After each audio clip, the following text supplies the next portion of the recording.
Bueno, ministro, ¿esto tal vez puede empezar a mejorar el problema de fondo que tiene Uruguay con el empleo juvenil y de mayores de 40? Sin duda que estamos haciendo un esfuerzo importante de difusión de estos instrumentos que tanto desde el MIDES, en el caso del programa Accesos, como desde el Ministerio de Trabajo con la Ley de Promoción del Empleo para Sectores Vulnerables, está disponible. Y yo decía ahora cuando firmamos el convenio, el mensaje es particularmente a los empleadores.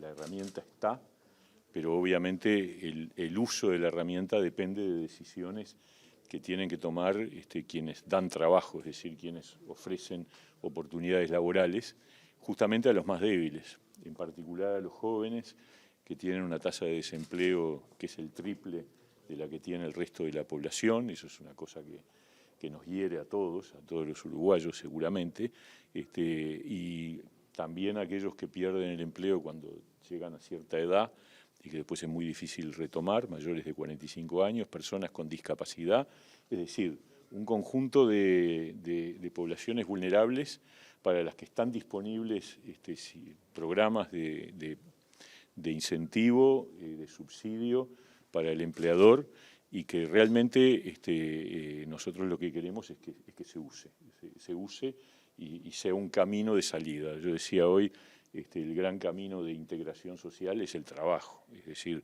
los programas sociales son el sostén, los subsidios son el sostén para, digamos, configurar una plataforma desde la cual se pueda encontrar un camino de salida definitivo, que es que la persona pueda vivir de su propio esfuerzo, pueda vivir de su trabajo, y en ese sentido a nosotros nos importa no solo recuperar el empleo, que los datos que hoy tenemos de ayer, que son del mes de febrero, vuelven a ratificar que efectivamente hay una recuperación del empleo, una tasa de desempleo más baja, hay una tasa de empleo que se mantiene más alta, ya no que el 19, que es el primer año previo a la pandemia, sino un poco más atrás incluso, pero tenemos inequidades en el acceso al empleo de género, por edad, por características sociales que tenemos que combatir para lograr que el desarrollo del empleo sea equitativo. En este sentido, el salario real volvió a caer, se ubica en 1.5 en los primeros 2 meses del año. Sí, en realidad lo que viene es el arrastre de aquello que sabíamos que iba a pasar, que tuvo que ver con el impacto de la pandemia y que significó una caída del salario real. A eso se le agrega el impacto de estos últimos meses, que implica un crecimiento de los precios y que obviamente pega directo en el poder de compra de las personas, de asalariados y de jubilados. De todas maneras, nuestro objetivo sigue siendo, en este momento estamos, como habrán visto, trabajando fuertemente para contener el aumento de los precios, para generar algunas rebajas en bienes fundamentales vinculados a la canasta de alimentos y con el objetivo de que realmente el compromiso sigue firme, la recuperación del poder adquisitivo del salario y por lo tanto también de las jubilaciones sigue siendo un compromiso del gobierno que lo vamos a cumplir. ¿Se aproxima una ronda de negociación colectiva complicada teniendo en cuenta estos niveles de inflación que se corrieron un poquito al alza, teniendo en cuenta la aproximación y la proyección estimada del gobierno? Bueno, este año la ronda, los sectores que van a conveniar en el Consejo de Salarios son pocos. Son los que han quedado en una situación más desfavorecida.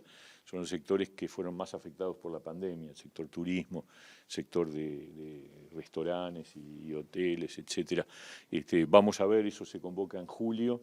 También este año se convoca el sector salud para octubre y después no hay una ronda grande hasta el año que viene. Eso es lo que en principio está pautado. Ministro, justamente consultarle por la situación de Casa de Galicia, se llevó a dar una reunión a cabo, también ayer hubo otra. ¿Qué es lo que se puede adelantar al momento con trabajadores médicos y no médicos? Sí, con los trabajadores no médicos se firmó ya un acuerdo en estos momentos acá en el Ministerio de Trabajo, por el cual se da un resultado que realmente nos deja satisfechos, es decir, hay más del 80% de los trabajadores no médicos van a estar incorporándose en alguna de las mutualistas que incorporaron afiliados. Con los médicos todavía no se cerró el acuerdo, es bastante más complejo por una sencilla razón, porque el trabajo de los trabajadores no médicos es bastante más homogéneo. en horarios, en características, en perfiles de los cargos. En cambio, los médicos son muy variados, varían por dedicación. Hay muchos médicos que tienen multiempleo, hay muchos menos que tienen dedicación exclusiva a una mutualista y además varían también según especialidad. Entonces, armar el acuerdo en ese ámbito es bastante más dificultoso. Pero se está trabajando, esperamos que al final podamos llegar a un resultado positivo. Pero yo quiero decir una cosa que me parece muy importante, es decir, hay que valorar que ante una situación de una empresa que estaba realmente fundida, porque con el endeudamiento que tenía, más allá de que uno entiende el dolor de la gente que estuvo afiliada muchos años, décadas, o los trabajadores que hace mucho tiempo que trabajaban en un lugar, uno obviamente se acerca mucho y genera afectos y genera una sensación de dolor porque se terminó, pero se terminó. Esa es la realidad y se terminó porque había una deuda escandalosamente alta y yo digo, hay que valorar que esa caída de esta institución está acompañada de una respuesta, tanto para afiliados como para trabajadores, que hace que, por ejemplo, los trabajadores, a pesar de que la empresa se fundió, no pierden su empleo, cosa que la enorme mayoría de los trabajadores que les pasa eso, después quedan en una situación donde tienen que salir a buscar otro trabajo, ¿no? Ministro, la semana recibieron un grupo de profesionales por algunos problemas con la caja profesional. Sí. ¿Hay alguna respuesta que el Ministerio haya podido darles? Estamos trabajando con el directorio de la Caja de Profesionales. Ahí es otro caso. Tenemos una situación en donde en la segunda mitad del año pasado tomamos conocimiento de la gravedad de la situación. La situación patrimonial de la Caja de Profesionales es muy grave, está en un proceso de pérdida patrimonial continua y con una posibilidad de quedar en patrimonio negativo en 2 o 3 años. Por lo tanto, para un instituto de seguridad social, 2 o 3 años es mañana, porque se manejan con plazos de mucho más largo plazo. Entonces, lo que estamos haciendo es buscando fórmulas para reequilibrar el funcionamiento de la caja con una certeza, que es que la apuesta y la certeza del gobierno es que la caja va a seguir, que hay que encontrar la salida y que obviamente en esa salida el propio colectivo de los profesionales tienen que formar parte de esa salida, es decir, tienen que participar, tienen que contribuir en la búsqueda de soluciones. ¿Cuáles son las medidas? Bueno, la conversación que tuvimos el martes con el directorio, le transmitimos de parte del gobierno la idea de que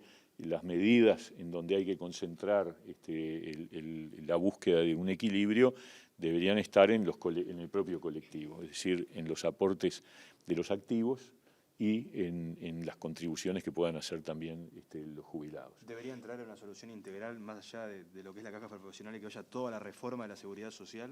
Yo creo que en este caso, por la urgencia, tiene un tiempo más rápido. Yo no sé, veremos cómo viene el resto, el tema de la reforma de seguridad social en general, pero es probable que tengamos que dar una respuesta específica sobre el tema de la caja de profesionales por un problema de tiempo, de velocidad. Los profesionales hicieron un pedido de hacer una investigación acerca de qué había pasado con el déficit de esta caja.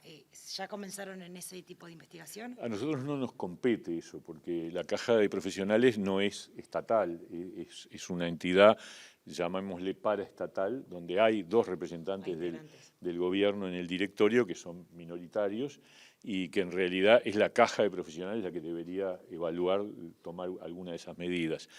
Esto fue un planteo de un grupo de profesionales, hoy están obviamente muchos profesionales muy movilizados por la situación, preocupados, afectados, y entonces surgen grupos que se organizan y que están planteando distintas cosas, y entre ellas surgió esta. Yo creo que es un tema que tiene que estudiar el directorio de la Caja de Profesionales.